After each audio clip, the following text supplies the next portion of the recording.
Merci d'être de retour pour la reprise des interventions à l'occasion de ce colloque COFAS Risque Pays 2014. Pour ceux d'entre vous qui viennent de nous rejoindre, je vous rappelle que la matinée a été consacrée au potentiel de croissance dans les économies avancées, aux entreprises africaines, avec de nombreuses opportunités qui sont autant de raisons d'espérer dans les possibilités de croissance future, même si le chantier est vaste, qu'il s'agisse des réformes à mettre en œuvre, on l'a vu ici en Europe, pour aller sur la voie d'une croissance qualitative qui ne va pas sans réduction des coûts et discipline budgétaire.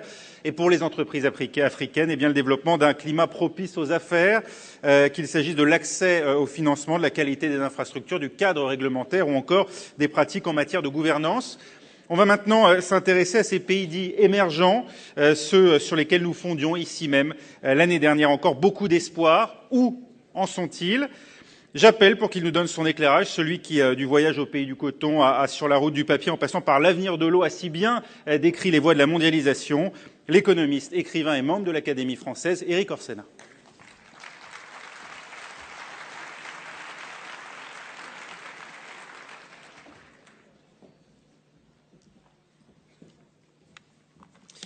Merci beaucoup. Bonjour à toutes, bonjour à tous. Je suis très honoré d'avoir été invité à votre réunion.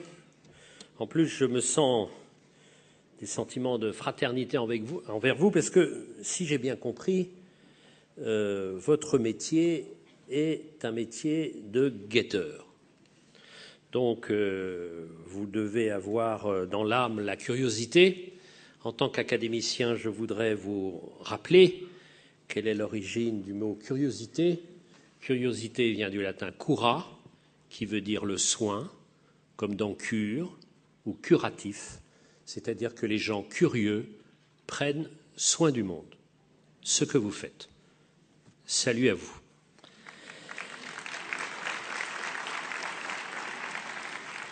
Je savais bien que c'était mieux de me faire des amis dès le début.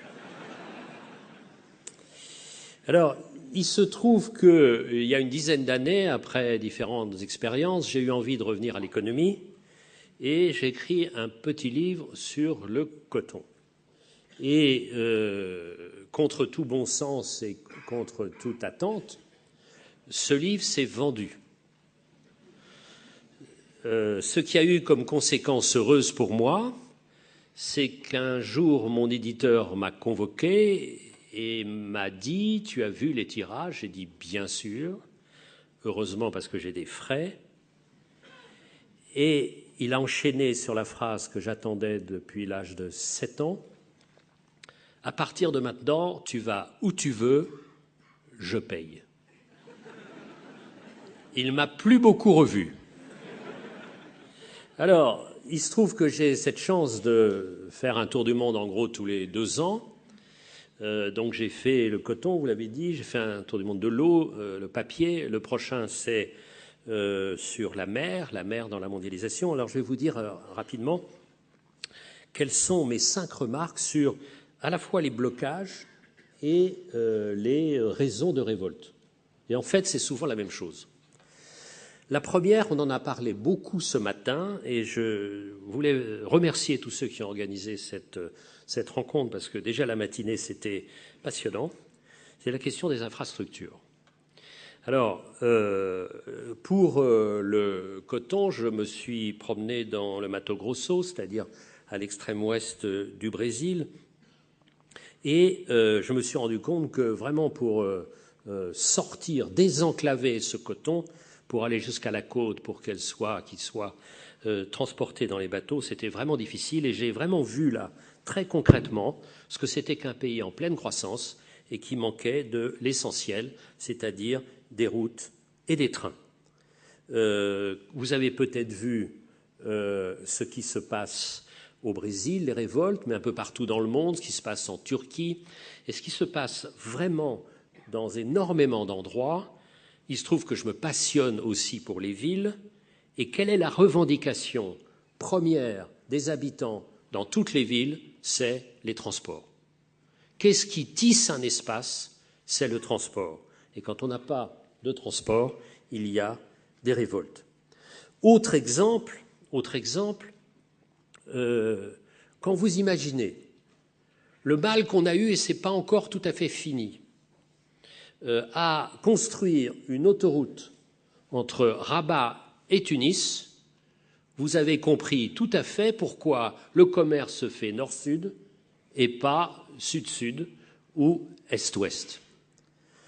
Quand vous avez le potentiel gigantesque de l'agriculture africaine, avec la conviction qui est la mienne, que la prochaine ferme du monde ne sera pas le Brésil, mais l'Afrique, vous vous dites qu'il y a quelque chose qu'il faut régler, c'est que 30 à 40% des récoltes arrêtent de pourrir au bout des champs en Afrique parce qu'il n'y a pas des endroits de stockage ni des endroits de transport.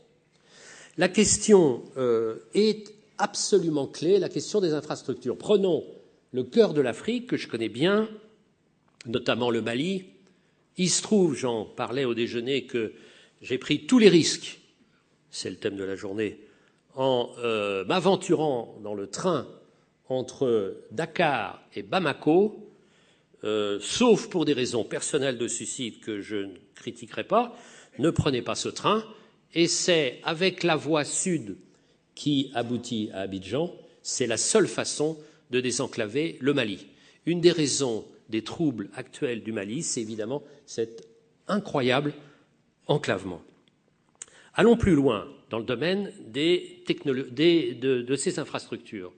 Alors, M. Labonne l'a dit ce matin, et je partage tout à fait son sentiment, la chance de l'Afrique et d'autres pays émergents, c'est de bénéficier de sauts technologiques, comme par exemple le portable, dans le domaine de la librairie. Je ne crois pas du tout à l'ouverture de librairies, il y en a si peu dans les pays que je connais bien d'Afrique, mais je vois le développement de genre Amazon, c'est-à-dire que le e-commerce en Afrique devrait avoir un développement énorme, mais évidemment avec des besoins de logistique premiers. Donc, première remarque, frein à la croissance, l'infrastructure. Deuxièmement, l'environnement. Il n'y a pas de hiérarchie.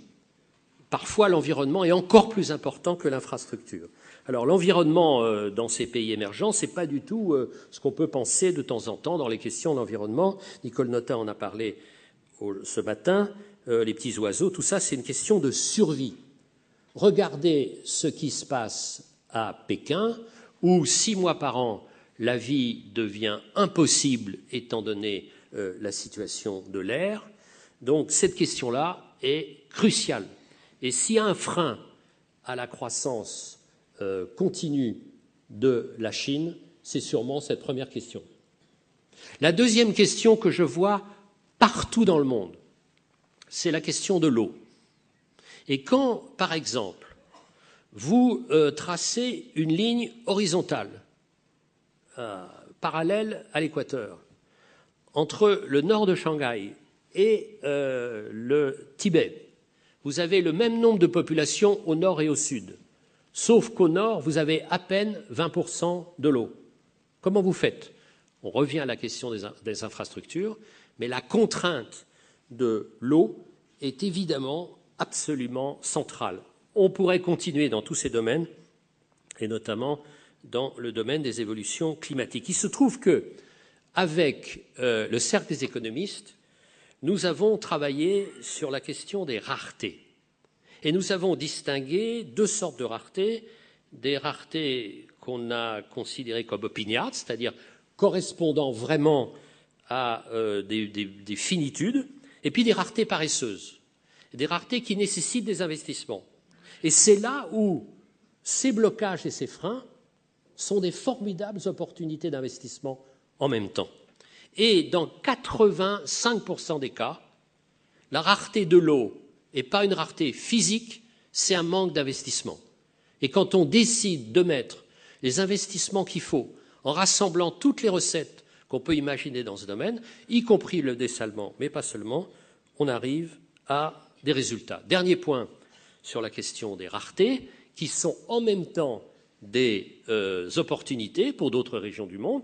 Vous savez sans doute que l'Asie est déjà globalement déficitaire en terres arables, et le sera d'autant plus que le régime alimentaire se trouvera modifié. Vous avez là une question clé. Donc blocage d'un côté, opportunité pour ceux qui pourraient vendre ou prêter des terres, louer des terres, mais le dernier rapport de la Banque mondiale prouve que ça fonctionne bien si un État suffisamment fort pour faire respecter les règles du jeu. Deuxième point, donc, l'environnement. Troisième point, le social. Il se trouve que lors de mon enquête sur le coton, j'ai rencontré une dame charmante qui se trouvait à Dhaka, la capitale du Bangladesh. Et alors elle me parlait de son métier qui la passionnait en disant « Moi je suis responsable d'un groupe de distribution français et mon métier c'est, dans toute l'Asie du Sud-Est pour le textile, de trouver moins cher. Donc la Chine c'est trop cher. Le Vietnam, ils en prennent un peu trop à leur aise. Donc maintenant, j'ai trouvé le Bangladesh. Et vous avez vu, Nicole Notin en a parlé ce matin, de ce qui se passe avec le Bangladesh quand on va toujours au moins cher, encore moins cher, encore moins cher. Donc, la question qui est là posée, et c'est là, avec évidemment des révoltes, avec des drames, évidemment des révoltes. Vous avez vu qu'au Brésil, en Chine, un peu partout, il y a des revendications salariales. En disant la croissance est là, pourquoi est-ce qu'on bénéficierait pas? Alors ce qui est intéressant, c'est que là vous avez la double révolte. La révolte des gens qui bossent comme des damnés et qui ont envie de bénéficier un peu du développement du pays. Et puis il y a la révolte de l'économie nationale aussi, qui évidemment, si il n'y a aucune sorte de redistribution, il n'y a pas de pouvoir d'achat distribué dans le pays, et donc il n'y a pas le deuxième moteur de la croissance, il n'y a que l'exportation et non plus la consommation interne. Et donc, ce qui est en jeu dans ce domaine-là, c'est la construction d'une classe moyenne. Si on laisse aller le mécanisme de l'inégalité croissante avec des très riches et des très pauvres, il n'y a pas la classe moyenne, et on sait que le véritable développement s'appuie sur la classe moyenne. Quatrième point, la question de la gouvernance. Alors j'étais passionné par aussi, vous voyez que je n'ai pas perdu ma matinée, par le débat sur les entreprises africaines. Et alors ce qui m'intéresse beaucoup dans le secteur de l'économie de l'Afrique, que je connais assez bien, c'est qu'on est en train de voir en Afrique se développer un véritable secteur privé. Parce qu'avant, jusqu'à une date assez récente, la plupart des entrepreneurs étaient présidents, ministres, fils de président ou neveux de président. Maintenant, il y a un secteur véritablement privé. Et donc, honnêtement, c'est un signe de bonne santé. Donc, et une vraie amélioration, évidemment, de la gouvernance des entreprises africaines, et c'est un peu vrai un peu partout. Maintenant, il y a la question de l'État. Alors, si vous n'avez pas un État suffisamment fort, voyez exactement ce qui se passe au Mali et en Centrafrique. Vous ne pouvez pas faire respecter un certain nombre de règles du jeu entre les communautés.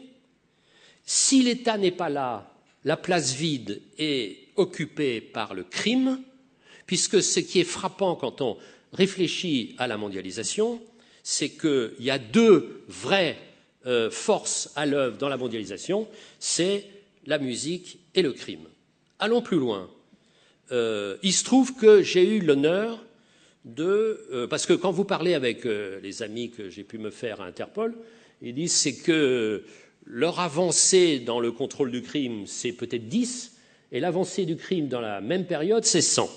Donc, je ne veux pas vous couper trop l'appétit, enfin la digestion, mais enfin, c'est vrai que le crime avance. Et alors, j'ai une expérience assez précise, c'est que j'ai eu l'honneur d'écrire le premier projet du discours de la Baule pour François Mitterrand, et si c'était à refaire, je ne dirais pas ce que j'ai dit, ou en tout cas, je le compléterais. La démocratie, bien sûr, parfait, vive la démocratie, mais la démocratie, c'est bien, mais il doit être complété de deux manières. Démocratie, bien, mais un droit des affaires, c'est au moins aussi nécessaire. Parce que la démocratie, ça peut tout comme ça, comment dire, bloquer. On peut dire très bien, regardez les démocrates. Et en dessous, on n'a pas de justice. S'il n'y a pas de justice, S'il n'y a pas un droit des affaires, vous l'avez dit aussi ce matin, évidemment, on ne peut pas développer une économie. Dernier point, la culture. Dernier point, pourquoi ? Parce qu'au fond, une démocratie, encore une fois, c'est bien, mais la démocratie est limitée. La démocratie est limitée parce que la démocratie est dans le court terme, parce qu'on essaye d'être réélu. Donc, des visions à long terme, on n'est pas trop concerné parce que c'est les successeurs qui en bénéficieront, premièrement. Deuxièmement, la démocratie, c'est ponctuel, il faut qu'il y ait en même temps des projets. Donc il y a une distinction que j'aime bien entre la démocratie et la République. La République, c'est quoi? C'est un projet commun, c'est la confiance, c'est la fierté. Et on voit que quand il y a des projets culturels ou sportifs, il y a toutes les forces d'un pays qui peuvent être réunies. Et puis je voudrais parler des femmes. Je voudrais parler des femmes parce que je dis au sens culturel, au sens un peu anthropologique, c'est que laisser les femmes en dehors des pays, comme c'est souvent le cas dans les pays émergents, pas toujours, mais c'est souvent le cas. Évidemment, on se perd de leur appoint, mais aussi, quand on ne forme pas les femmes, on a une conséquence immédiate, c'est qu'il y a trop d'enfants. Alors, il y a un tabou qui est le tabou de la démographie.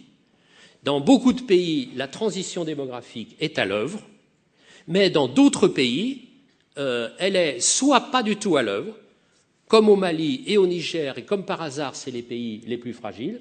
Et dans d'autres, on sait qu'il va y avoir une génération difficile. Au Mali, il y a 6,6 ou 6,7 enfants par femme. Dans d'autres endroits, c'est 4-5, c'est encore un petit peu trop. Et puis, trop, chacun fait comme il veut, mais enfin, pour gérer un peu cet afflux de jeunesse et leur offrir des emplois. Donc, cette question est absolument clé. J'ai terminé. 2 points seulement, peut-être un seul point. C'est la question du risque. Alors, on ne va pas refaire ce qu'on a dit 100 fois sur le principe de précaution, etc. Ce que je voulais simplement vous faire comme remarque, c'est, d'une part, en changeant le slogan et en défendant le risque, évidemment contrôlé, évidemment bien analysé par la COFAS, on pourrait dire que y a quelque chose qui est sûr, c'est le risque du non-risque, c'est-à-dire quand on ne prend pas risque, on est certain de ne pas avancer, et on pourrait dire que 100% des perdants n'auront pas voulu prendre de risque. Et dans votre vie personnelle, si vous regardez, tout, sans exception, tout ce que vous aurez fait de mieux, c'est en prenant des risques, notamment de vous marier, ou pire, de vous remarier. Je vous remercie.